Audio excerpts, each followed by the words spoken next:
नमस्ते, मैं हूँ आर गगन सिंह और मैं होली रोमन एम्पायर और जर्मनी के कॉन्फेडरेशंस के बारे में बात करना चाहता हूँ। तो ये होली रोमन एम्पायर की शुरुआत कैरोलिंजियन डायनेस्टी से शुरू हुई, जब शार्लेमेन ने वेस्टर्न यूरोप लेकर और उस एम्पायर को तीन जगह में बांट दिया। एक उसके 3 जगह उसके पोतों को, उसका बेटा लुई द पायस आकर और उसके 3 बेटे, जिसमें एक बेटे को ईस्टर्न फ्रैंकिया, एक बेटे को मिडिल फ्रैंकिया और एक बेटे को वेस्टर्न फ्रैंकिया। तो ईस्टर्न फ्रैंकिया जाकर होली रोमन एम्पायर हुई, यानी जर्मन एम्पायर हुई। मिडिल फ्रैंकिया जाकर इटाली हो गई और वेस्टर्न फ्रैंकिया जाकर फ्रांस हो गई।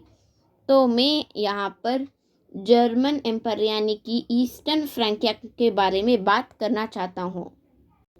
तो ईस्टर्न फ्रैंकिया का सबसे पहला राजा लुई द जर्मन था, जो कि 962 में ईस्टर्न फ्रैंकिया का राजा बना, जो कि जर्मन एम्पायर का राजा बना। और जब ये जर्मन एम्पायर इटाली को हमला करी थी, तो वह वहाँ के रोम के पोप उसे राजा बना दिए, जो कि लुई द जर्मन नहीं, auto the great. Auto the great जब इटाली को हमला करा था, तब रोम के पोप ने उसे राजा बना दिया, जिसमें यहाँ से होली रोमन एम्पायर शुरू हुई थी। तो यहाँ पर ये था कि जब शार्लेमीन को भी पोप ही उसे राजा बनाया था, तो एक लूप पावर था जिसमें पोप राजा को राजा बना सकता है और राजा पोप को पोप के पोजीशन में रख सकता है। तो ऐसे ही पावर के स्ट्रगल में बहुत से लड़ाइयाँ होते थे पोप और राजा के बीच में। और जब German Empire Holy Roman Empire हुई थी, तब पूरे राजा का ही कंट्रोल था और पोप एक पपेट था।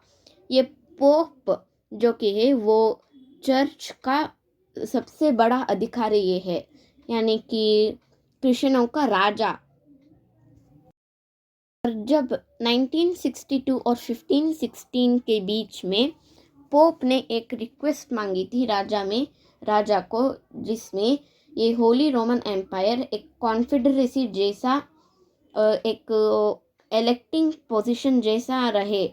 और यहाँ पोप का भी थोड़ा सा पावर था, यानी कि उसका भी थोड़ा राज था, जिसमें राजा को एक इलेक्टेड पोजीशन करे।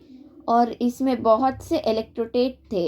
ये इलेक्टोरेट ये है जिसमें वो एक रीजन का राजा रूल करे।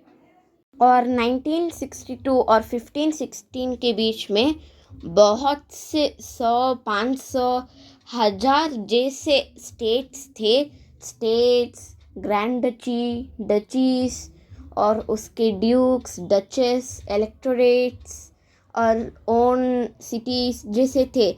और मैं यहाँ पर थोड़े से स्टेट्स को बोलना चाहता हूँ। तो जो कि दक्षिण होली रोमन एम्पायर में है, उसमें एक ऑरेंज है जिसमें वो है मिलान, और नॉर्दर्न में जो कि एक ऑरेंज है वो है नेदरलैंड्स। ये मैरून आकर हैनोवर, डार्क ग्रे आकर ब्रांडनबर्ग, डार्क ग्रीन आकर बोहेमिया, ग्रे आकर ऑस्ट्रिया, रेड आकर पैपल स्टेट्स, येलो आकर जेनोआ, सियान आकर प्रोवेंस, पिंक आकर सैवॉय, और ये पर्पल जो कि बहुत है, जो कि पैपल स्टेट्स के ऊपर है, वो है फ्लोरेंस, और उसके बाद जो आता है वेनिस। और ये नेदरलैंड के नीचे जो आता है वो है बर्गंडी। लाइट ब्लू आकर बवेरिया, ब्राउन आकर लग्जमबर्ग और वायलेट आकर स्विट्जरलैंड। और ये 1516 और 1648 के बीच में होली रोमन एम्पायर उसके पीक में था, जब हैब्सबर्ग मोनार्की रूल में आई थी। ये एक इलेक्टिंग पोजीशन था, मैं पहले ही बोल चुका हूँ। होली रोमन एम्पायर एक इलेक्टिंग पोजीशन था, उसका राजा एक इलेक्टिंग पोजीशन था, जिसमें कुछ टाइम में हैब्सबर्ग मोनार्की रूल हुई, जिसमें वो हेरिडिटरी हो गए। और इसमें मैक्सिमिलियन जो कि राजा हुए, होली रोमन एम्परर, वो होली रोमन एम्परर हो गए। जब इसमें बहुत सबसे ग्रेटेस्ट वो गोल्डन एज में था उसका। तो यहाँ पर आप देख सकते हैं स्पेन और पोर्चुगल जो कि होली रोमन एम्पायर के अंडर आ चुका है। तो होली रोमन एम्पायर सिर्फ जर्मनी ही है, स्पेन और पोर्चुगल जो कि हैब्सबर्ग मोनार्की के अंडर आ चुका है। तो ये मैप में दिखा रहा हूँ कि ये जो है वो हैब्सबर्ग मोनार्की के अंडर है। तो ये हैब्सबर्ग मोनार्की, चार्ल्स जो कि एक राजा थे, वो उनके माँ आकर स्पेन से और उनके पिता आकर हैब्सबर्ग मोनार्की से, वो दो मिलकर चार्ल्स जो कि उनके माँ से जो स्पेन था, वो स्पेन का राजा हो गया। और उनके पिता जो कि होली रोमन एम्परर थे, वो भी होली रोमन एम्परर हुआ। तो ये चार्ल्स जो कि सबसे ग्रेटेस्ट टाइटल था, और उसका भाई आकर होली रोमन एम्पायर रूल करता था, और उसका बेटा आकर स्पेन रूल करता था। उसके बेटा का एक डिसेंडेंट जो कि चार्ल्स था, और एक चार्ल्स वो बहुत इनब्रेड था, बहुत कजिन से शादी होकर उनके संतान आकर उनका चिन्ह लंबा हो जाता है और वो मेंटली इल रहते हैं, जिसमें उनका बच्चा नहीं होता।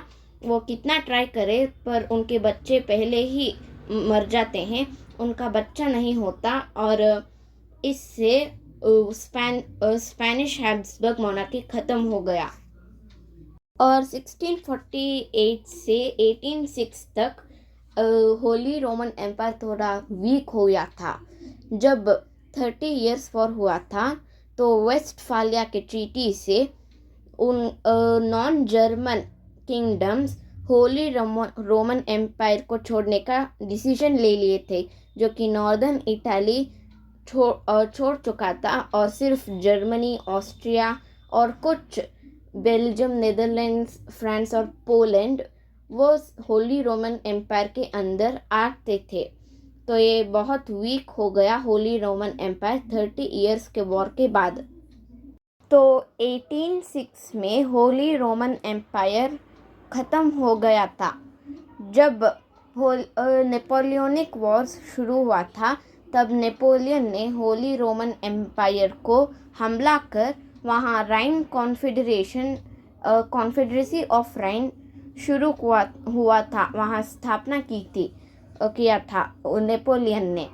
और ये जो कॉन्फेडरेसी ऑफ राइन था, ये 1806 और 1813 के बीच में था, जब होली रोमन एम्पायर ख़त्म हुआ था। तो नेपोलियन ने हमला कर राइन कॉन्फेडरेसी स्थापना कर, और जब नेपोलियन हार गया था, तब यहाँ पर राइन कॉन्फेडरेसी ख़त्म कर जर्मन कॉन्फेडरेशन शुरू हुआ था। तो ये German confederation holy Roman empire के जैसा ही करना चाहते थे, पर नहीं हुआ, क्योंकि ऑस्ट्रो प्रशियन वॉर में, जो कि ऑस्ट्रिया और प्रशिया जो कि होली रोमन एम्पायर के मेंबर थे, उनके बीच में लड़ाई हुआ था। और यहाँ पर ऑस्ट्रिया बुरी तरीके से हारकर उसे जर्मन कॉन्फेडरेसी ख़त्म कर नॉर्थ जर्मन कॉन्फेडरेसी शुरू हुआ था। जब नॉर्थ जर्मन कॉन्फेडरेसी 1866 में स्थापना किए थे, तब सिर्फ नॉर्दर्न जर्मनी था, या वहाँ पर सबसे हेड प्रशिया था, जहाँ ऑस्ट्रिया को इन्वॉल्व नहीं किया गया था। जब 1877 में, यानी कि 1870s में, जब सदर्न जर्मनी नॉर्दर्न जर्मनी को ज्वाइन किया था, तब जर्मन एम्पायर शुरू हुआ था, और यहाँ पर नॉर्थ जर्मन कॉन्फेडरेसी ख़त्म हुआ था। तो यही थी हमारे इतिहास के बारे में होली रोमन एम्पायर और जर्मनी के कॉन्फेडरेशंस के बारे में। तो मेरे चैनल को सब्सक्राइब कीजिए, इस वीडियो को लाइक कीजिए और शेयर कीजिए। धन्यवाद।